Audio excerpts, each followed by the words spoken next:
In some societies, like Sri Lanka, you have an attorney general who is chief counsel to the state, as well as the public prosecutor. Is that a wise decision? Is that a conflict of interest?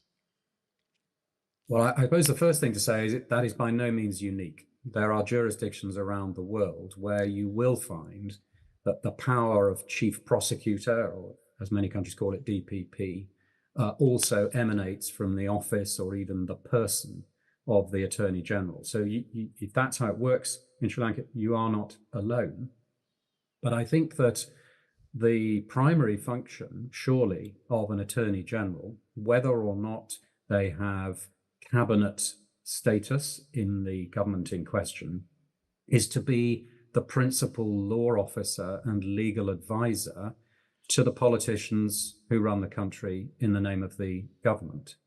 And unless we were to say that the Attorney General doesn't do that, and I suspect that we must all agree that that is a prime function of an Attorney General, then in that circumstance, it can be a conflict for that individual also to be chief prosecutor, at least to this extent. When you are chief prosecutor, and I was incredibly fortunate to hold that role in my country for 5 years, there are no limits, there can be no limits on those whom you are empowered to prosecute.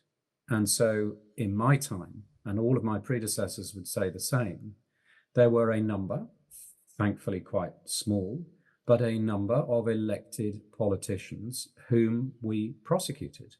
And there are a very small number of those politicians who ended up serving time in jail rather than serving their constituents in Parliament, because they had been independently prosecuted and adjudicated by judge and jury to be guilty of crimes that they had committed.